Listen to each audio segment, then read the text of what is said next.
Et on ne peut pas le remplacer par auront.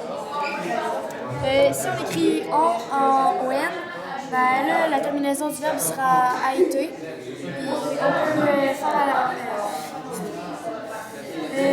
Comme par exemple, on peut dire on étudiait le travail à faire, donc on va dire il étudiait le travail à faire. Parce que on est un pronom. Son exception est que. Est-ce que je vois pas tes PowerPoint, ma belle? J'ai même pas vu le premier.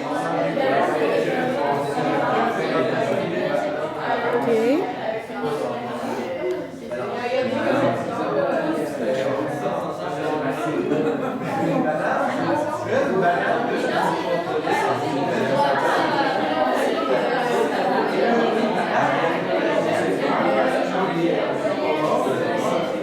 Mais son exception est que dans la langue familière, on peut remplacer ON par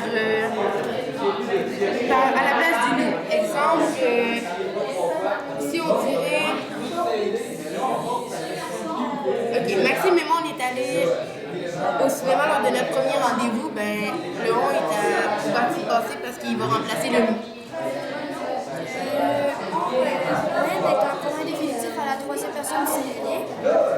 Puis il s'agit toujours comme le sujet du verbe, mais il demande toujours à la troisième personne singulier. Comme par exemple, on peut dire on est embarrassé par les événements. Le rapport est au singulier parce qu'il s'agit d'un groupe de personnes indéfinies, dans le sens c'est différent à tout le monde. Et cependant, si le pronom est au féminin singulier, le parti passé va se garder avec le sujet. Exemple, on est bien conciliant aujourd'hui, madame.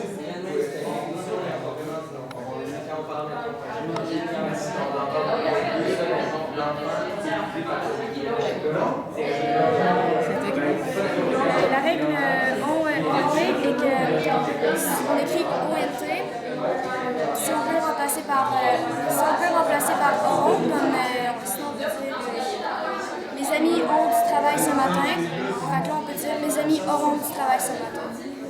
Avec le ONT, la terminaison du verbe prendra un E accent aigu. Exemple, mes amis ont terminé de travail ce matin.